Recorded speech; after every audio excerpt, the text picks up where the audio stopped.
morning, everybody. In yesterday's class, we have seen the adiabatic logic. In today's class, we will see the how to how to recover the energy from the adiabatic logic. So, how energy is recovered in adiabatic logic. Yesterday, we have seen the introduction about the adiabatic logic. So, what will be the structure of adiabatic logic? Today, we will see how energy recovery is done in adiabatic logic.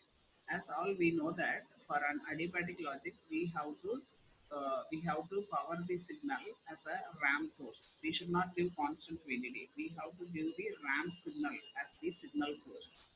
So we know that in the static CMOS logic, the whole voltage is applied will be applied across the resistor. Whereas in adiabatic logic, we are going to give a slowly varying ramp signal.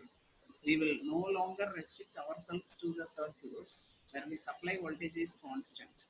We can introduce a logic family in which the supply voltage is varied in computation with the logic operation. So it resulted in logic computation with energy efficiency. Okay.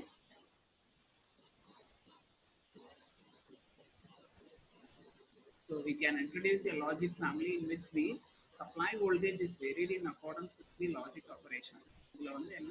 This the circuit uses fully differential logic and requires a four-phase dynamic operation to compute a Boolean function.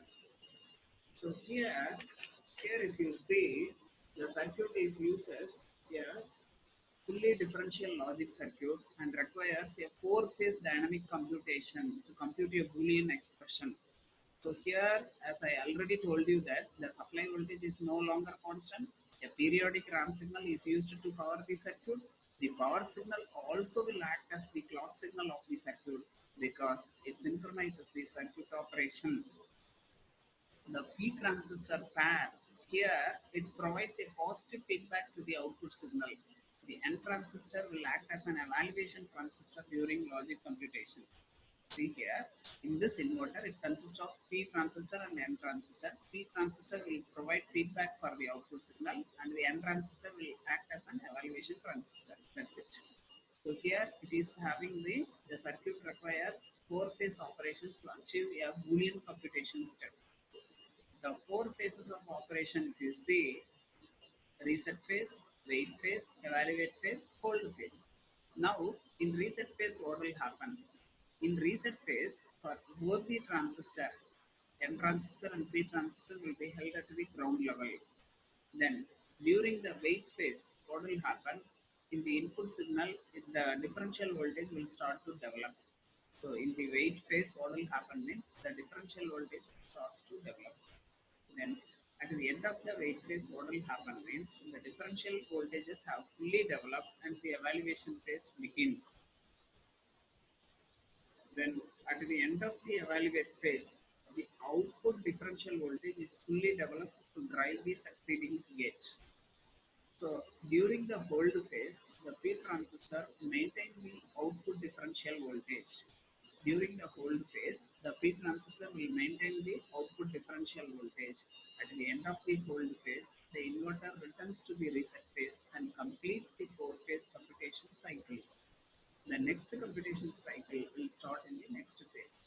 So, reset phase, wait phase, evaluate phase, hold phase. In reset phase, all the inputs will be held at the ground terminal. In the wait phase, the input starts to develop. Then at the end of the wait phase, the input is fully developed. Then in the evaluation phase, the circuit starts to evaluate the logic. At the end of the evaluate logic, the output voltage will be fully developed. So during the hold phase, the P transistor will maintain the output. At the end of the hold phase, the inverter returns to the reset phase and completes the four-phase computation cycle. So in this way, energy recovery is happening. Have you understood? So this is called as energy recovery in adiabatic logic. Last class we have seen what is meant by adiabatic logic. In this class we have seen how energy recovery is done in adiabatic logic. Okay, so this adiabatic logic is otherwise known as special technique or energy recovery technique. Okay, thank you.